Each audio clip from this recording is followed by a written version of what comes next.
Hello, everybody. Welcome to the Stewart Bus. Let's get started on this podcast. Today, we're going to talk to Virginia regarding traumas in her life and how she dealt with them.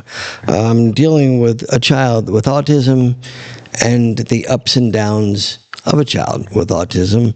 Virginia, thank you for sharing your story with us. And so there are clearly ups and downs with any child. God knows I would know that. But how did you first, and when did you first realize that your child had autism? I didn't even know until a few years ago. Okay. How does one not know that? I didn't know anything about autism. Okay, that's fair enough. So what did your mom do for a living? Special ed teacher and a nurse. Wait. So you didn't know about autism, but your mom was a special ed teacher. Mm-hmm. She just thought she was slow. Her IQ was borderline Down syndrome. She didn't look like she was Downs, but her IQ was very low. Okay. But does that make somebody with an IQ that's low autistic? No, supposedly there's different characteristics to being autistic. After that, and after you came to light with this thing, was a test taken? It was just a psychological testing. Okay, fair enough. Now, there's ups to it. I met your daughter, and she could be funny. Yes. And she can laugh, and she can have fun, and she's, on a whole, a very good kid. But what's the downside of that? She can't handle her emotions. And you can? No. So there's probably the apple does not fall from the tree. Is that what they said? Did you have yourself tested? No, but my IQ, my mom says, is over 100. So doesn't make sense to me because I struggled in school. I have no idea what my IQ is, nor do I want to know. Trust me. I didn't become smart until after high school. So this thing on the table here, what does that say? This is Bitch Sticks. It's gives money to funding Whatchamacallit? Those are candy bars. It helps Special needs kids? No, this is for battered and abused women. Oh, okay. Do you find yourself to be a battered and abused woman?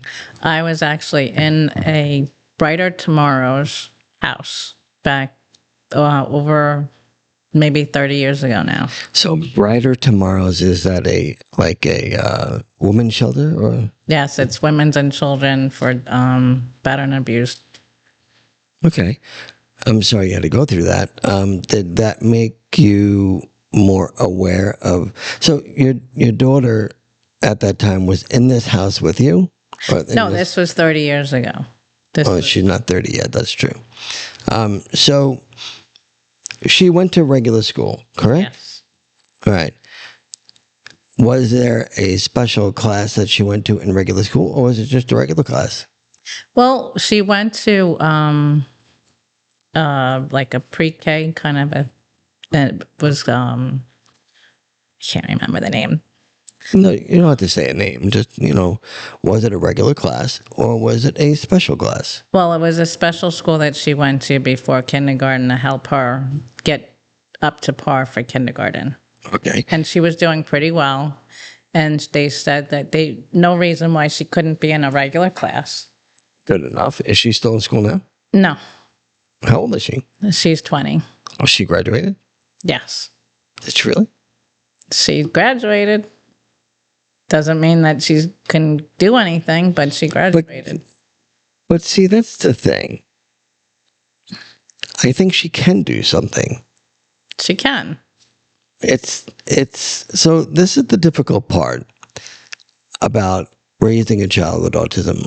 And I'm assuming this because I do not have a child with autism. So I have just a very cranky kid. She has anger issues, which doesn't help. Correct. And we can't seem to find somebody to help with that. Because some psychiatrists say that she has nothing wrong with her. So how do you cope with that? And what do you do to help her cope with that? It's a question that people that are watching may want to know, because they may be going through the same thing and they're sitting, okay, tell me, what did you do? Because I am dealing with the same thing. And the answer, unfortunately, is probably every day is different. Every day is different. It's not like Rain Man. It's not like everything has to be. Yeah, because actually, Rain Man did pretty good in the gambling thing. The numbers, yeah. I like that movie. But she's Dustin Hoffman. She's very good with, like, she could be my assistant. She remembers the dates, times, everything is very precise. And she was bullied in school because she was bigger than everybody else. Okay, and when she was bullied in school, did you take her out of school, or did you help her cope with the being bullied in school thing? I tried to help her, but it just continuously got worse. And Did you take her out and homeschool her? No, I wish I could have, but I didn't. All right, so she stayed in the bulliness of the school, if that's even a word. And they kept telling me that they were going to fix it, and they didn't fix it because it just kept going on and on. And this was in New York? Mm-hmm. Yeah, New York has that habit of pushing people out of schools. What would you say to a mom or dad that is going through what you would go through and how to cope with it, seeing that now your daughter is somewhat grown, right? And you still have to deal with certain issues. What advice would you give to a parent about raising a child with autism in hindsight? Like if somebody had given you advice back in the day? Get a lawyer. Okay, and what would that do? It would get, when you're sitting down with the education department, it'll get you help where I didn't get the help because I didn't get a lawyer. I felt like I was just pushed all the way, all along. So you don't think the education department has any feelings to help somebody with autism? I would like to say that they do, but it doesn't seem to be that way.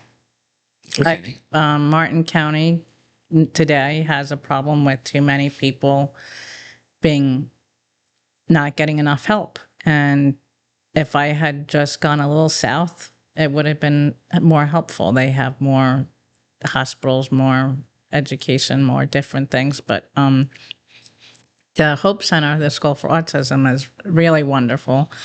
And she's going to camp there during the summer, and she loves it. She gets to help out with the daycare, and she loves the babies and the children, and she comes home with stories all the time about everything. It's got to be good for her. Yes, but there are times where she sees injustices and she gets upset about it, and she doesn't know how to make things better and how to cope with it. Well, I know actually people without autism that has that problem as well. With that, we'll be right back. Okay, so my next question is going to be, knowing the way your daughter was, did you overcompensate and like give her anything she wanted because you felt guilty in some sort of way, even though you know it's not your fault? Oh, I always felt guilty because I'm a single mother since basically she was 6 weeks old. Okay. So that didn't help.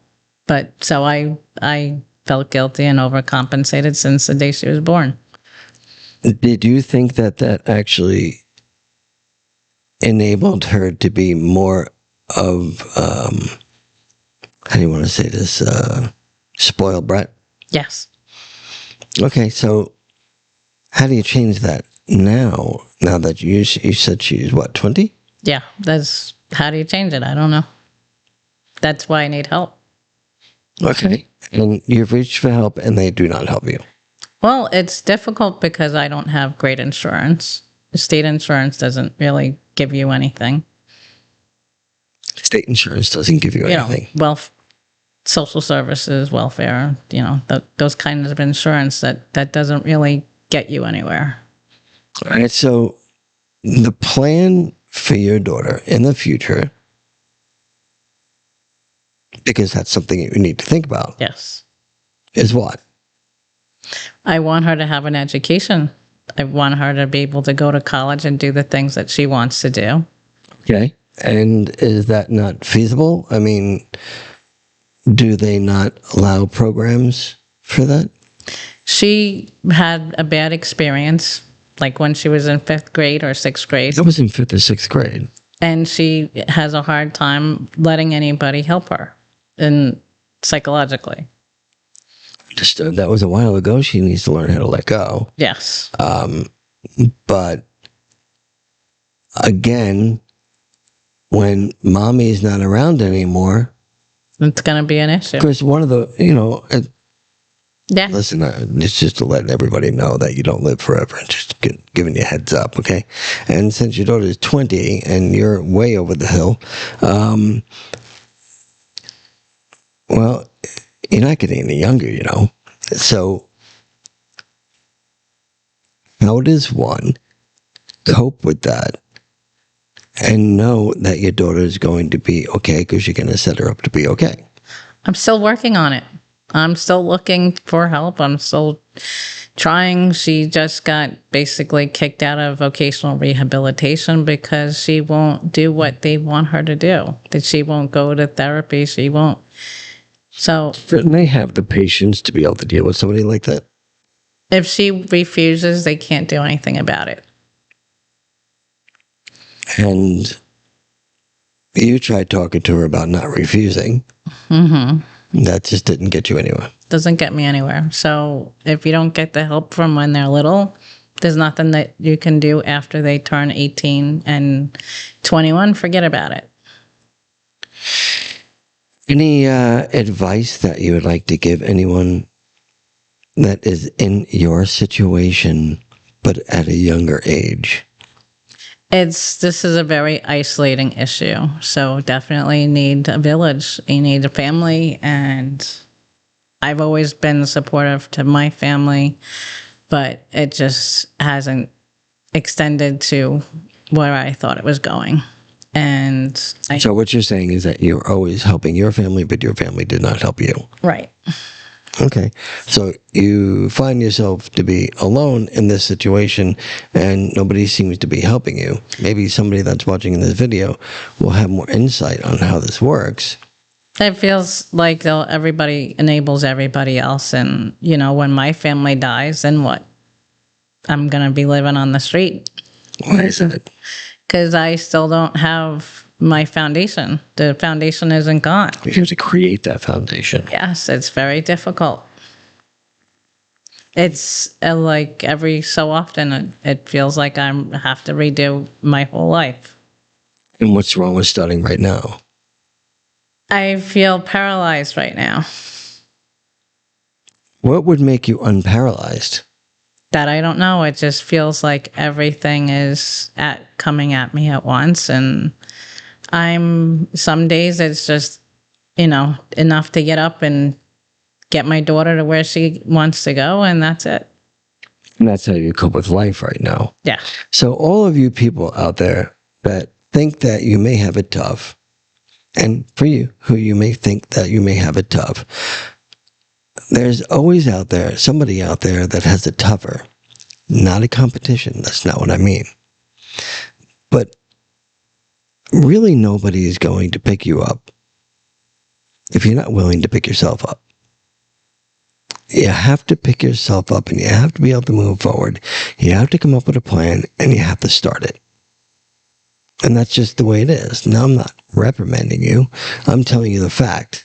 Yeah. That's just the way it is. Where do I go from here today? Okay. From today, or when you wake up tomorrow, you say, before you get out of bed, okay, today's going to be an amazing day. I am going to go find myself a part-time job. Why can't you do that? Because my life revolves around my daughter. Your daughter's 20 now. So at some point, you're going to need to let go. Yes. I think you're at that some point. So your daughter knows how to cope with herself. The thing is, you don't let her because you feel guilty. Probably. Well, there's no probably about it. You need to do something. Yes. So in order for you to move forward, you need to let go a little bit. Are you able to do that? I'm able to let go. I take her where she wants to go, because otherwise she's got no other way of getting there. Okay. So where she is right now is all volunteer, correct? Yes. Okay. So do you think she's capable of holding down a job? That's what they don't know, and that's why they want her to. Who's that?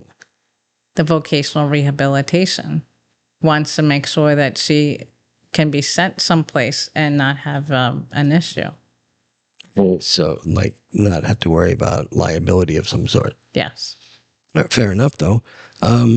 But, okay, so say you went to work and she stayed at home. I wouldn't feel comfortable with that. Why?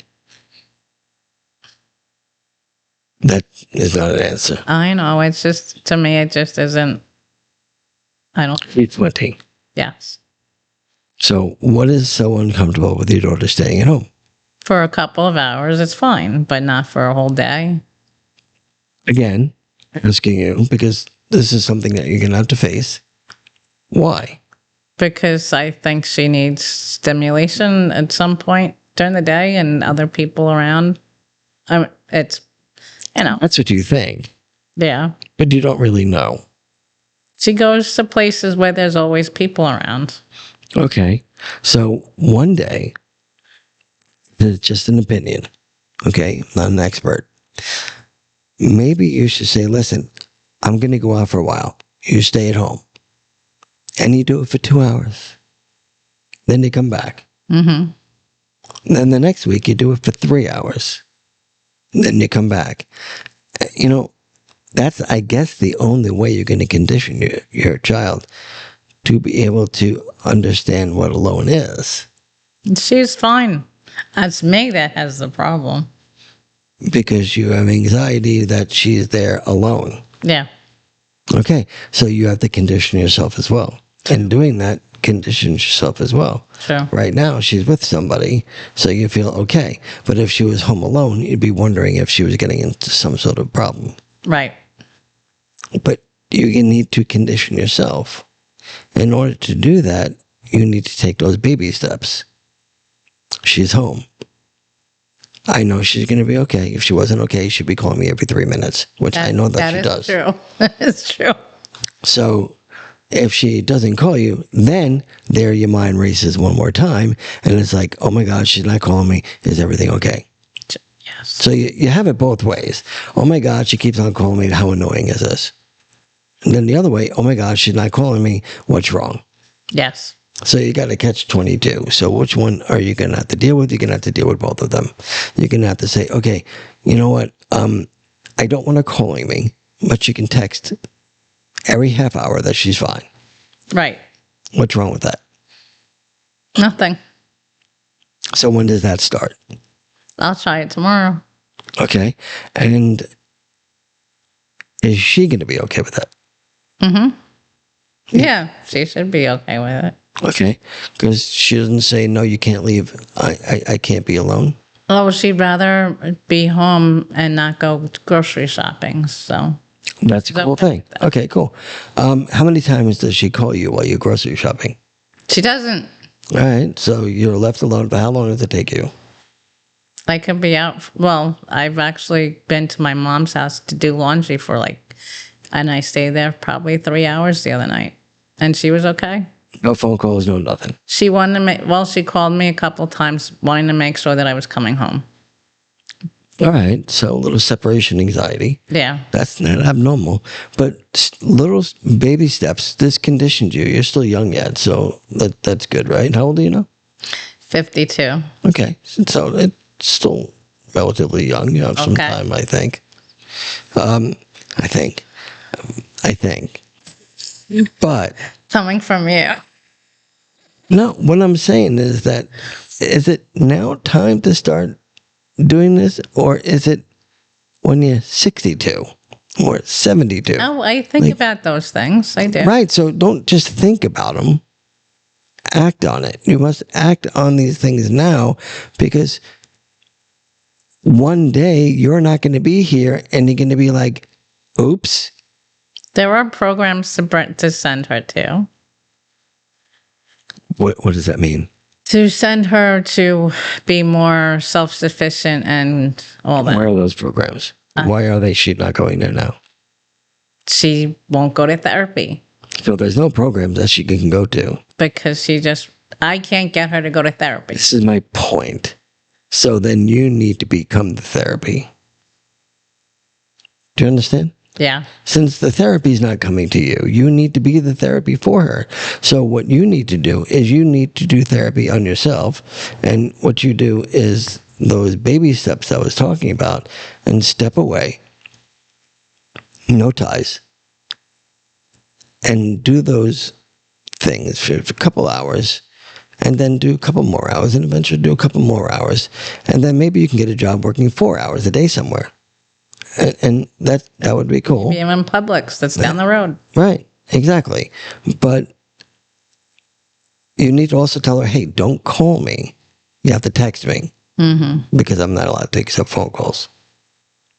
So that separation thing can be fixed by you answering the text saying, I'm fine, or she's fine, or who's ever fine. And those baby steps maybe will help you cope to start living a normal life and not be shackled, if you want to say, or tethered to your daughter 24/7. No, I know you're not tethered to her right now because she's with other people. Right. But if she's alone, in your mind, you're already still tethered because you're wondering if everything's okay if you do not hear from her. And if you do hear from her, you get annoyed. Oh, it's even worse today because she left her phone in the van while I dropped her off. But I know that she can make a phone call where she is. Right. But if she was home, right, and she left the phone in the car, you would run home. Yes. How is that? That's enabling both you and her now. It's not helping either one of you. No. I understand why you would do that. Seriously, I do. And if I was in your situation, I would probably go home and give her the phone. And you're making... I heard the phone ring just now. It's like intuitive right now. Who is that? Right? Is that her ring?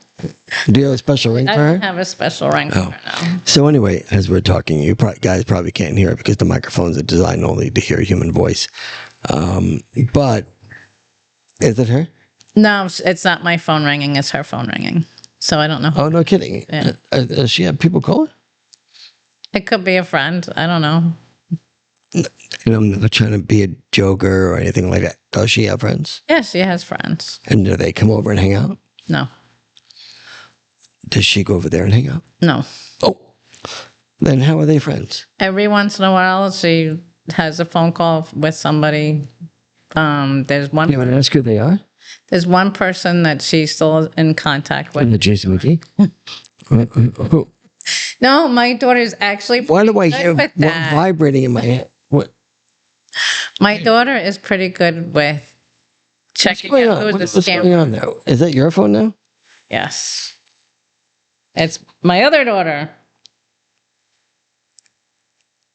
My other daughter probably wants to know if I'm coming to my mother's house. Does your other daughter have autism as well? No. She just acts it. That's a whole nother story. Okay, so you have another daughter. How old is she? She was born in 91, so now she's 36. 30. Oh, yeah. My son's 35, born in 90, so 91 would be 34. And she and her brother and I were in the domestic violence shelter. Okay. Who would take care of your daughter if you decided to kick the bucket tomorrow? There wouldn't be anybody. Would your daughter step up to the plate? Your other daughter? Probably my mother would have to. Okay. And if your mother decided to go? Well, there's always her father. Her Does he exist? sperm donor. Does he exist? He exists. Okay, does he know about her? Does he talk to her? Does he? That's part of the problem. Like, if I just made believe that he didn't exist, but they didn't get along the last time they saw each other, so it's his way or the highway, and she's basically the apple that fell off of that tree without being raised with him. That's exactly the way she is. Yeah, genetics. It's wonderful. So, do you find yourself to be like your mom? No. No, really? Why do you think so? No, I'm asking you a very simple question. I don't think so. Okay. And do you find yourself to be more of an optimist or a pessimist? I used to see myself as an optimist. It's very difficult to see myself not being depressed right now. Listen to those words. It is very difficult to see myself not depressed right now.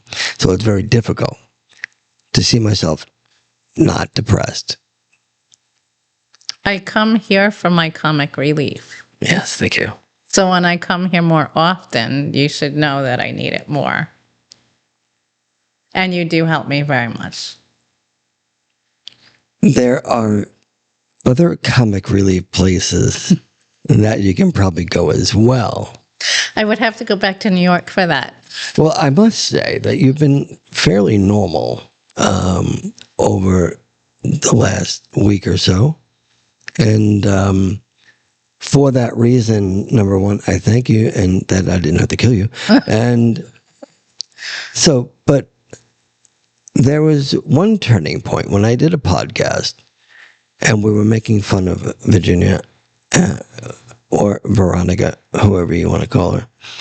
But my bad girl name is Veronica now. well, we were making fun of her, and then I said to myself, you know, I don't think that was right. And that's when I deleted the podcast. And then I had you do the exact podcast with me. Mm-hmm. And you did good. I think that worked out well. So you can't quit on your child. And it sounds like that's what you're doing. And you're quitting on you as well. Oh, I quit on myself a long time ago. Yeah, how's that working for you? That's why I'm holding on with my fingernails. Literally. You're holding. I used to have long nails. When you see my nails not nice, that means I'm biting or destroying my fingers. Yeah. Why give up on yourself? How does that serve you? It doesn't. Right. So stop it. Stop it Every and day. Stand up and say, okay, today's the day that I'm going to make a change in both myself and my daughter. Yes. I'm being serious. That's what you should be doing, because time goes so by. It's just so fast. So you wake up on a Monday, you go to sleep, and then wake up and it's Friday, and it's before you know it, you're going to be old. Oh yeah. Believe me, I'm there. Yeah. And you didn't have to agree with me. I believe. But it does go so fast to the point that you're going to be a bit lost and extremely full of anxiety, knowing that you're old now and your daughter's in the same situation and there's nothing that you can do about it because she's so used to what she was doing. She might actually be okay I actually took her to Disney World on the one day that I was like, my anxiety was through the roof. And she was really, really good. She really... Did you leave her alone in Disney World? No, she was... Okay, my point is... She was very good. She loved it. We didn't even go on rides. It was just... That's fantastic because there were people around. Right. when you decide to go on a full vacate, like my parents did, okay, where they are now, I know I have to. you need to do something now. Yes. Not 10 years from now, not 6 years from now. You need to do something now in order to prepare your daughter to be having a functional life and to live a good life. And you deserve that too. Yes. And you have given up on yourself. So therefore, if you've given up on yourself, how are you going to not give up on your daughter? Because you gave up on your daughter already too. Do you know that there are no support groups for parents with kids that have autism? Well, then, what is stopping you from creating one? I've actually thought of that.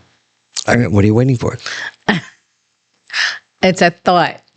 Right, but everything starts with a thought. I know, but that is something that I wish I could have had all along. But why not create it now?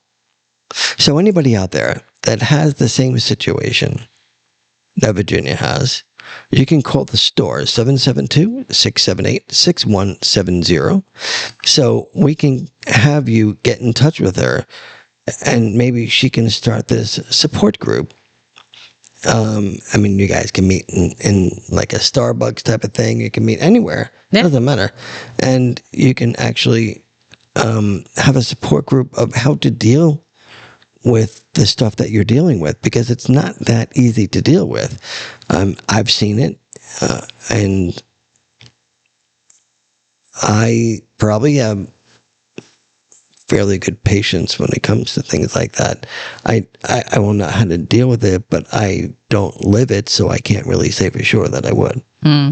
But if you don't do something now, and while you're doing something, why not help others do something as well? Sure. It's really a very cool mission that you can go on. Like I said, it's very isolating. So you don't realize that other people are the same as you. But since it's isolating, right? And you get this support group together, the isolation's gone. Yes. And if your daughter sits in on it and their kids sit on it, it become one family. Very good idea. You know, and it's not mine, it's yours. I know, you just helped me. What I think you should do is I think you should start it instead of just thinking about things, because that's what you do. You think about things, but you don't do them. True. And I can just go to the library and ask them how to start a group. Okay, when is that starting? Actually, I have to pick up my daughter from the library soon, so I could do that today. We're going to follow up with this and find out what happened when the trip to the library comes. We'll talk to you guys later. Say goodbye. Goodbye. Bye.